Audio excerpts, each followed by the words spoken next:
ओम शांति। 5 अप्रैल 2024। बाबा के महावाक्य। मीठे बच्चे, बाप को प्यार से याद करो तो तुम निहाल हो जाएंगे। नजर से निहाल होना माना विश्व का मालिक बनना। प्रश्न। नजर से निहाल खिंदा स्वामी सतगुरु, इसका वास्तविक अर्थ क्या है? उत्तर।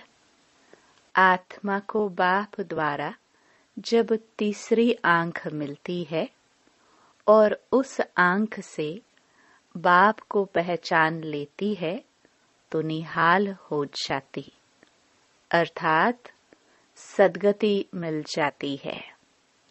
बाबा कहते, बच्चे देही अभिमानी बन, तुम मेरे से नजर लगाओ, अर्थात मुझे याद करो और संग तोड़ एक मेरे संग जोड़ो तो बेहाल अर्थात कंगाल से निहाल अर्थात साहूकार बन जाएंगे। ओम शांति। मीठे मीठे रूहानी बच्चे किसके पास आते हैं? रूहानी बाप के पास। समझते हो, हम शिव बाबा के पास जाते हैं। यह भी जानते हैं शिव बाबा सब आत्माओं का बाप है। यह भी बच्चों को निश्चय चाहिए कि वह सुप्रीम टीचर भी है तो सुप्रीम गुरु भी है। सुप्रीम को परम कहा जाता है, उस एक को ही याद करना है। नजर से नजर मिलाते हैं। गायन है नजर से निहाल खिंदा स्वामी सतगुरु। उनका अर्थ चाहिए, नजर से निहाल किसको? जरूर सारी दुनिया के लिए कहेंगे, क्योंकि सर्व का सद्गति दाता है। सर्व को इस पतित दुनिया से ले जाने वाला है। अब नजर किसकी? क्या यह आंख है? नहीं, तीसरी आंख मिलती है ज्ञान की, जिससे आत्मा जानती है यह हम सभी आत्माओं का बाप है। बाप आत्माओं को राय देते हैं कि मुझे याद करो। बाप आत्माओं को समझाते हैं, आत्माएं ही पतित तमो प्रधान बनी है। अब यह तुम्हारा 84वां जन्म है। यह नाटक पूरा होता है, पूरा होना भी चाहिए जरूर। हर कल्प पुरानी दुनिया से नई बनती है, नई सोभेर पुरानी होती है। नाम भी अलग है। नई दुनिया का नाम है सतयुग। बाप ने समझाया है, पहले तुम सतयुग में थे, फिर पुनर्जन्म लेते 84 जन्म बिताए। अब तुम्हारी आत्मा तमो प्रधान बन गई है। बाप को याद करेंगे तो निहाल हो जाएंगे। बाप सम्मुख कहते हैं, मुझे याद करो। मैं कौन? परमपिता परमात्मा। बाप कहते हैं, बच्चे देही अभिमानी बनो, देह अभिमानी नहीं बनो। आत्म अभिमानी बन, तुम मेरे में नजर लगाओ तो तुम निहाल हो जाएंगे। बाप को याद करते रहो, इसमें कोई तकलीफ नहीं। आत्मा ही पढ़ती है, पाठ बजाती है, कितनी छोटी है। जब यहाँ आते हैं तो 84 जन्मों का पाठ बजाते हैं, फिर वही पाठ रिपीट करना है। 84 जन्मों का पाठ बजाते आत्मा पतित बन पड़ी है। अब आत्मा में कुछ भी दम नहीं रहा है। अब आत्मा निहाल नहीं, बेहाल अर्थात कंगाल है। फिर निहाल कैसे बने? यह अक्षर भक्ति मार्ग के हैं, जिस पर बाप समझाते हैं। वेद शास्त्र चित्रों आदि पर भी समझाते हैं। तुमने यह चित्र श्रीमत पर बनाए हैं। आसुरी मत पर तो अनेक ढेर के ढेर चित्र बनाए हैं। उनका कोई ऑक्यूपेशन नहीं। यहाँ तो बाप आकर बच्चों को पढ़ाते हैं। भगवानुवाच है तो उनकी नॉलेज हो गई। स्टूडेंट जानते हैं यह फलाना टीचर है। यहाँ तुम बच्चे जानते हो कि बेहद का बाप एक ही बार आकर ऐसी वंडरफुल पढ़ाई पढ़ाते हैं। इस पढ़ाई और उस पढ़ाई में रात दिन का फर्क है। वह पढ़ाई पढ़ते पढ़ते रात पड़ जाती है। इस पढ़ाई से दिन में चले जाते हैं। वह पढ़ाइयाँ तो जन्म जन्मांतर पढ़ते आए। इसमें तो बाप साफ बतलाते हैं कि आत्मा जब पवित्र होगी तब धारणा होगी। कहते हैं शेरनी का दूध सोने के बर्तन में ही ठहरता है। तुम बच्चे समझते हो हम अब सोने का बर्तन बन रहे हैं। होंगे तो मनुष्य ही, परंतु आत्मा को संपूर्ण पवित्र बनना है। 24 कैरेट था, अभी 9 कैरेट हो गया है। आत्मा की ज्योति जो जगी हुई थी वह अब बुझ गई है। ज्योति जगी हुई और बुझी हुई वालों में भी फर्क है। ज्योति कैसे जगी और पद कैसे पाया, यह बाप ही समझाते हैं। बाप कहते हैं मुझे याद करो। जो मुझे अच्छी तरह याद करेंगे मैं भी उनको अच्छी तरह याद करूंगा। यह भी बच्चे जानते हैं नजर से निहाल करने वाला एक बाप ही स्वामी है। इनकी आत्मा भी निहाल होती है। तुम सब परवाने हो, उसको क्षमा कहते हैं। कोई परवाने सिर्फ फेरी पहनने आते हैं। कोई अच्छी तरह पहचान लेते हैं तो जीते जी मर जाते हैं। कोई फेरी पहन चले जाते हैं, फिर कभी कभी आते हैं, फिर चले जाते हैं। इस संगम का ही सारा ज्ञान है। इस समय जो कुछ चलता है उनके ही शास्त्र बनते हैं। बाप एक ही बार आकर वर्षा देकर चले जाते हैं। बेहद का बाप जरूर बेहद का वर्षा देंगे। गायन भी है 21 पीढ़ी। सतयुग में वर्षा कौन देते हैं?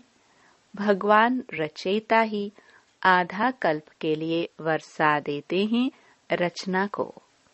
याद भी सब उनको करते हैं। वह बाप भी है तो टीचर भी है, स्वामी सतगुरु भी है। भल तुम और किसको भी स्वामी सतगुरु कहते होंगे, परंतु सत एक ही बाप है।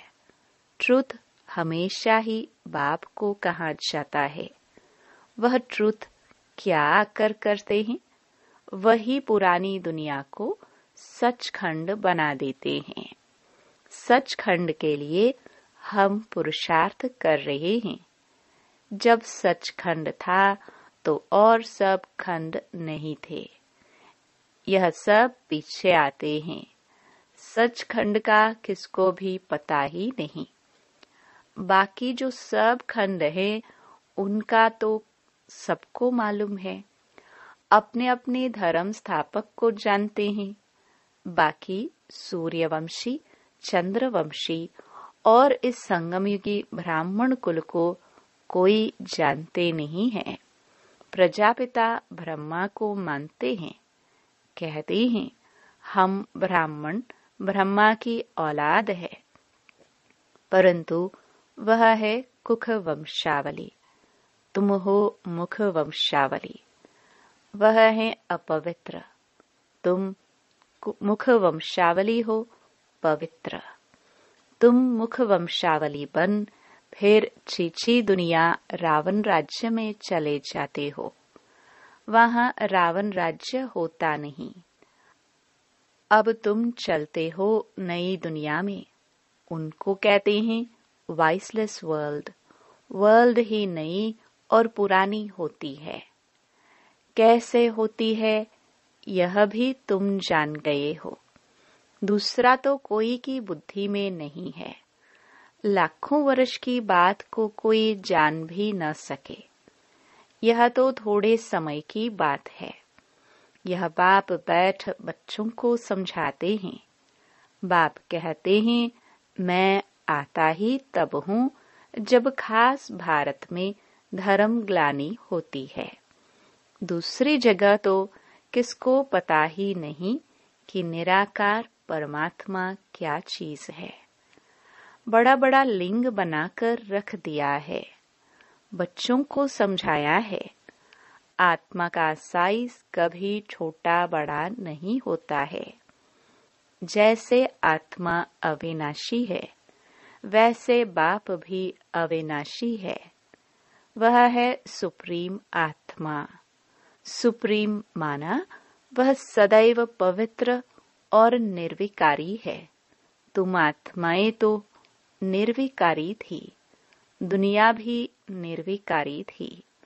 उनको कहाँ ही जाता है संपूर्ण निर्विकारी। नई दुनिया फिर जरूर पुरानी होती है। कला कम होती जाती है। 2 कला कम चंद्रवंशी राज्य था। फिर दुनिया पुरानी बनती जाती है। पीछे और खंड आते जाते हैं। उनको कहा जाता है बाय प्लॉट, परंतु मिक्सअप हो जाते हैं। ड्रामा प्लान अनुसार जो कुछ होता है वह फिर रिपीट होगा। जैसे बौद्धियों का कोई बड़ा आया, कितनों को बौद्ध धर्म में ले गया, धर्म को बदला दिया।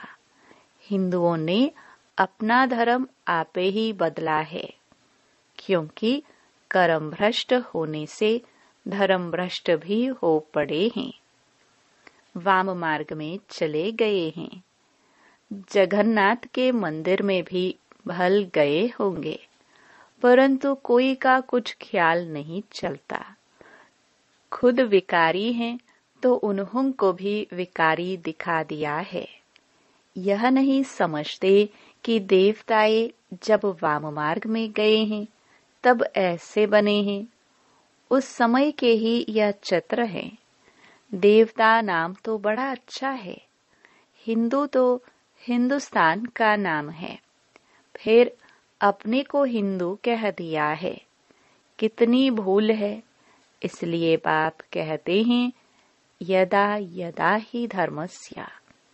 बाबा भारत में आते हैं। ऐसे तो नहीं कहते मैं हिंदुस्तान में आता हूँ। यह है भारत। हिंदुस्तान व हिंदू धर्म है नहीं। मुसलमानों ने हिंदुस्तान नाम रखा है। यह भी ड्रामा में नोंद है। अच्छी रीति समझना चाहिए। यह भी नॉलेज है। पुनर्जन्म चलते चलते वाम मार्ग में आते आते भ्रष्टाचारी बन पड़ते हैं।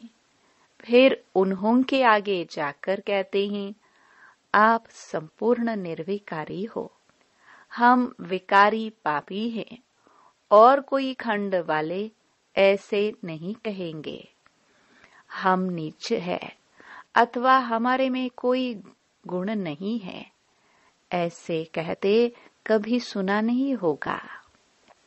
सिख लोग भी ग्रंथ के आगे बैठते हैं, परंतु ऐसे कभी नहीं कहते कि नानक तुम निर्विकारी, हम विकारी।